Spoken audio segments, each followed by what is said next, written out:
I'm Sarah Wilson and you're listening to the Roots and All podcast. I'm here to help you get growing. Join me as I explore everything plant related both indoors and out and provide the information you need to create your perfect green environment.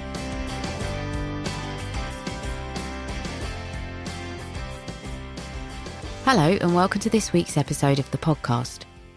This week I'm speaking to Dr. Wilson Wall, who runs Bewdley Orchids and has co-authored a book on growing native orchids in your garden. Dr. Wall tells us how we can utilise these plants in borders, containers, lawns. In fact, they're much more versatile than you probably realise. And not only are they beautiful and unusual, by growing them you're actually taking part in important work to conserve these plants as the number of plants growing in the wild continues to shrink. Here's Dr. Wall with the lowdown on how to incorporate these stunning plants into your garden, whatever the size of your growing area. I wondered if you could talk a bit about the history of orchid collecting and maybe some of the reasons why these plants are now rare in the wild, specifically in the UK. Well, it all starts with the fascination of Victorians with all things tropical, and they were very keen on collecting tropical orchids. It sort of spread from there to the showier British orchids. But the real problems seem to have arisen in the late 19th century with people, gardeners specifically, deciding that they'd like the wild orchids in the garden and they would dig them up. And they were basically dug out from a lot of areas. Specifically, the one that really lost out was the lady slipper orchid, which went down to a single plant up in Yorkshire. But more than that, the books that cover this whole process, what they do is they describe cases where areas were routinely picked. And I've been to flower shows where we've had people coming up and saying, I remember when they were really common and we used to go out and pick them. And picking seems to have really damaged the native flora quite considerably. And specifically the orchids, they've disappeared from a lot of places due to that. The other area, or the other reason, is unfortunately the changes in agriculture. About the middle of the 20th century, when we were digging for victory, and just after the Second World War, when cheap fertilizers and weed killers came on the market, it basically put the nail in the coffin of a lot of areas as suitable for growing native orchids, and they all disappeared. They're not actually very good competitors. That's the real thing. They're messed with by putting fertilizer on in the wild, as you would on a field of wheat. It'll drift to the edge where you might have found the orchids, and they will disappear because the grasses will outcompete them. So actually, if you were picking them, presumably you're taking away their opportunity to set seed and to disperse that seed. Is that how they spread? Yes, most of our native species will only spread through seed. There are one or two. There's one called the Twayblade and the Helleborines as well, where they've got a creeping rhizome, and that will spread underground. And you get quite large colonies from a single plant with those. But all the others will only spread from seed. You do talk about propagating them from seed in your book. I think it's quite detailed and we won't go into it here, but it does sound fascinating. And what is it that makes the orchid seeds unique, and how do they overcome this when they're germinating? Well, the reason that they're unique is because they are so very, very small. The orchid seeds are the smallest seeds of any plant group. And the reason that they're so small is they have no nutrients in them at all. They might have just a tiny drop of oil in them. And when I say tiny, I really do mean tiny, because the orchid seed is pretty well just made up of a bundle of cells, a handful of cells. And they keep this little globule of oil just to metabolize, to keep themselves alive, keep the seed alive. But it can't actually germinate because it doesn't have any nutrients in there. It's not like something like a pea where most of what you see, the pea, is actually nutrient material that can feed the root and the shoot as it starts to grow. And the orchid seed doesn't have any of that. And what it relies on in the wild is to be invaded by a fungus, a symbiotic fungus. It invades the cells, actually going into the cells, and starts to provide nutrients for the orchid as it germinates, so that it can grow underground, sometimes for several years, without having to put up a shoot. It can be a very, very slow process in the wild. And because the seed has to come into contact with the right fungus, the number of seeds, the proportion of seeds which germinate is also very, very small. A fraction of 1% will germinate. Your book is encouraging people to grow orchids actually in a garden environment. So how would we go about ensuring that that fungus was present? Can we do anything to help the orchid along the way? Well, generally speaking, for some of the species, and especially the ones that we recommend for growing in gardens, the fungus is already in the soil and it's pretty well everywhere. Soil fungi are vital to the health of the soil, so we can pretty sure that for some species, they will grow. They will grow in the soil and they will spread. Once you've got the plants seeding, as long as you're very patient, they will germinate and spread and produce nice swathes of colour at the right time of the year. How many orchid species are suitable for cultivation in our garden? The non-specialist, I would put it as only a handful, realistically. There are variations. In general terms, we've only got 50 wild species in this country, in the UK. Of those, some of them are legally protected, so we can't do anything with those. Some of them are very difficult to germinate. Some of them germinate easily, but very difficult to get to grow on to full-size plants. So there's only a small number which are suitable for growing as a routine in the garden.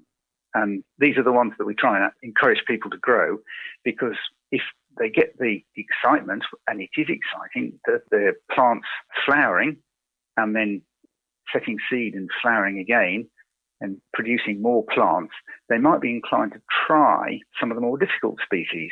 In that way, we can fulfill what we see as one of our major activities, which is conservation.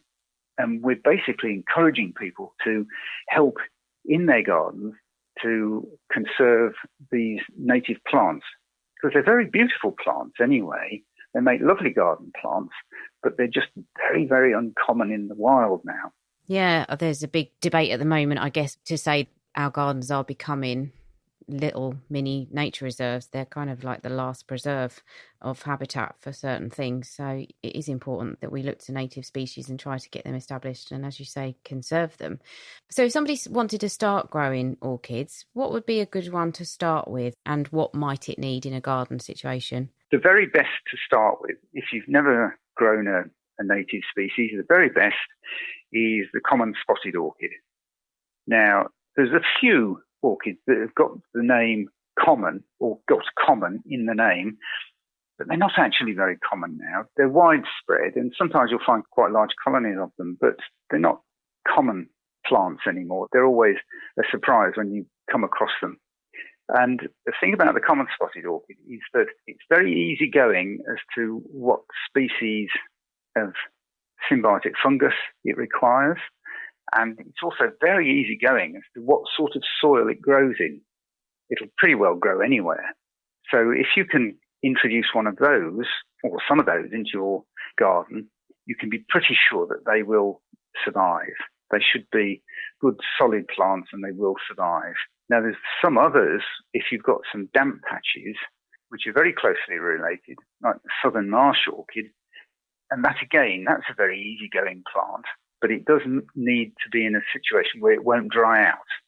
It doesn't need to be wet, but it just must be in a situation where it won't get its roots dried out in the summer. And do they all need sunshine? Yes, pretty well. There are some woodland species that variously need different degrees of shade and do very well in shade, but they're actually surprisingly difficult to cultivate. They tend to be very much slower at germinating and growing on. So we tend not to grow very many of those. One of them is the butterfly orchid. It's a beautiful white orchid, one of our few, in fact, white orchids. I've never seen it in anything other than white. You sometimes get colour variations in a number of species, but never seen a butterfly orchid except white. And it does very well in woodland areas, but it's ever so slow growing. So it does take a lot of patience and a lot of time, and it's very easily disturbed. And once it's in the ground, it's pretty well impossible to move it because its roots are so deep. You can't dig it out, especially because it grows in woodland. Its roots are all tangled up with the tree roots and the shrubs that are growing around it. That is a really beautiful plant, actually. So if you were thinking of establishing a colony of something like that, I'm guessing it's going to be a bit of an exercise in patience and a question of leaving things alone, which for some gardeners, they might find a bit of a temptation to go and tweak beds here and there. I guess you've already answered the question of whether they kind of play nicely with other plants. It doesn't sound as if they do suffer too much competition. But is there anything that might grow nicely with, say, the butterfly orchid? Yes, in fact, one of the surprising things that we've come across and we've developed is that people like growing their hostas in pots, big pots and containers, and they tend to leave them in the pots for several years undisturbed. And things like the southern marsh orchids really like almost exactly the same conditions as your hostas do. So if you grow hostas in a container or in a flower bed and you leave them alone, as people often do, you can grow your southern marsh orchids with them, around them, in amongst them, and they'll do very, very well indeed. And they do make a rather startling display because you do get the lovely leaves of the hostas, which will produce also their tall flowers. But earlier in the year, you'll get these lovely spikes of purple coming up, which are your southern marsh orchids, which are just sharing the space quite happily. And are they as susceptible to slugs as the hostas might be? No, they're not. In fact, if you have a big problem with slugs and snails, they might graze the hosta down to ground level, but you'll generally find that your orchids survive. That's good to know. Yeah, I was amazed to hear that they can grow in containers. How many of the species would be suitable for that? And is that easy to do? Yes, it is. What we've done, because we tend to grow quite a range of them commercially, we tend to grow them in pots. They do very well. They are a little bit susceptible to either overwatering or underwatering, so you have to be a little bit careful how they're watered. But generally speaking, they do very well in pots. They do tend to need quite large pots because their roots are few but very long. Consequently, you need a nice big pot for them. Once they're in a container or a pot, they do very nicely. Am I right in thinking that a lot of them need chalky soils to grow? They do very well in chalky soils, yes. Things like the pyramidal orchid and the bee orchid do very well in chalky soils, but they don't, strictly speaking, they don't need to grow on chalky soils. We're tending to find that for a lot of these species, it's more about the competition of the material that's growing with them that causes them problems. And chalky soils, as you might find on the South Downs, for example, are such poor soils that the surrounding foliage doesn't do very well, and consequently the orchids survive nicely. But it doesn't mean that that's the only place they'll grow. We've had self-set pyramidal orchids growing on our acid clay in our garden. The seed has just come off our potted pyramidal orchids and it started growing in our clay soil. And also we have a meadow which is almost purely sandstone-based soil. And it's very poor. There's very little organic material in it, and it's acid. So it's an acid sand. And one of the species that does very well up there is a pyramidal orchid. And that is at the other end of the extreme. Again, it's probably doing well because the other plants don't have enough nutrients in the soil to do any severe competition to the pyramidal orchid. So the pyramidal orchid can thrive under those circumstances. So if you were going to plant them in a container, would you make any concessions to that preference for chalky soil, or what would you plant them into in a container? What we tend to do is John Innes number 2 and something almost up to 25% garden lime, and also grit, just to make sure it doesn't settle down and stop draining. We have common spotted orchids around where I am, and they grow in the most unpromising situations in really thick clay, and they pop up reliably, and it's waterlogged in the winter. They must be really tough. Yes, once they're established, they are very, very robust plants. How long do they live for? And another question, I suppose, for gardeners is how long do they flower for? Well, flowering time is usually something between a month and 6 weeks. So it's not a very long flowering period. But in terms of how long they live, we know that the southern marshes and the common spotted orchids easily survive for between 15 and 20 years. They're really quite long-lived individual plants. Some of the other ones are supposed to be a bit shorter, but we think this is possibly because they tend to disappear underground and go dormant for a year or two and pop up again. And we've talked about slugs. Are there any other common pests and diseases that you might need to look out for? Not really. Being wild plants, they're very well adapted to whatever we've got in our environment. There are 1 or 2 bacterial diseases which can cause problems for them, but the only way of dealing with those is to actually root the plant up and try and clean it off, get rid of the infected leaves, and then replant it and just hope it survives. It's not a very easy disease to control, but generally speaking, they don't have much of a problem with pests and diseases. One of the more amusing pests, if you like, are deer, because what they will do, especially muntjacs, is they will just snip off the flowers. And I think that's probably because they're after the nectar and the flower just tastes sweet. But it actually looks as though someone's just snipped off the flower with a pair of scissors, just nipped off cleanly. And it's the muntjacs that do it. I expect many a jealous neighbour has been blamed for that. So I suppose the question is, why aren't we all growing them? They sound fantastic. But if we did want to get hold of some, I imagine there are some things to look out for when you are sourcing them. So where's the best place to buy them? And is it best to buy seeds or plants? I would always advise people not to buy seed. Getting them to germinate is quite a technical task, and it's really quite difficult. Buying plants is the best way of doing it, because once the plant's established, then it will be producing its own seed. You can have every expectation that the seed will start to germinate all on its own given time. But you've got to get your plants in the first place. Now, occasionally you see some of the species at some garden centres. They're fine. They're perfectly okay. But if they're not a species, you might find that they don't produce viable seed.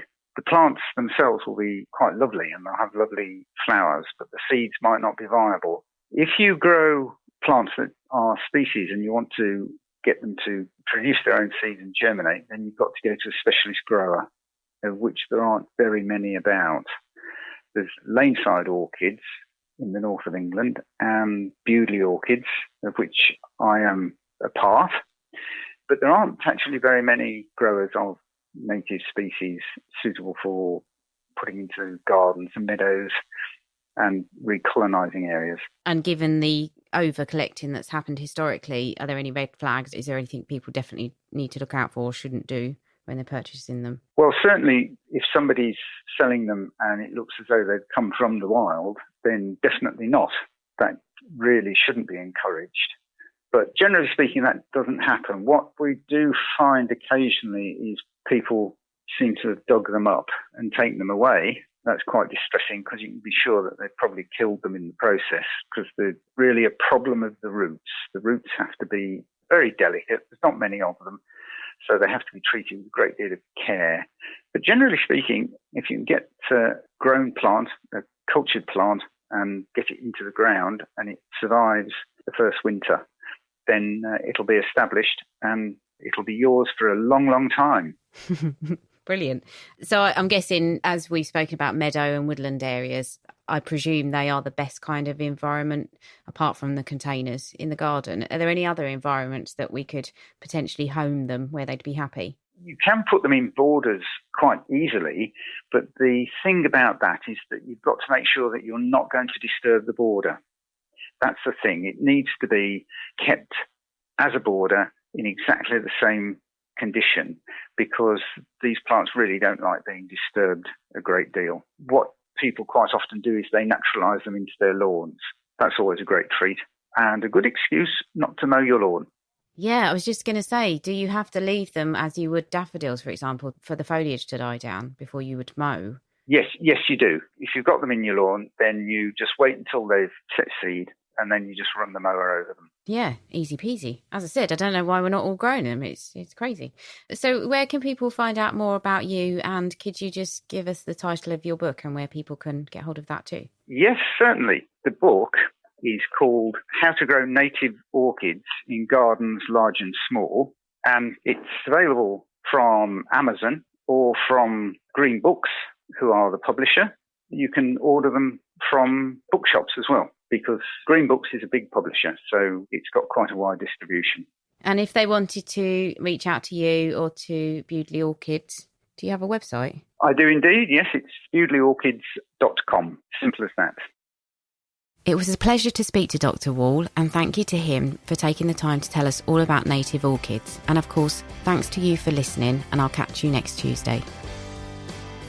You can download or listen to the podcast direct from the website www.rootsandall.co.uk, where you'll also find my blog and a sign-up form for the newsletter, which gives you a weekly roundup of content, plus the inside scoop on things like upcoming guests.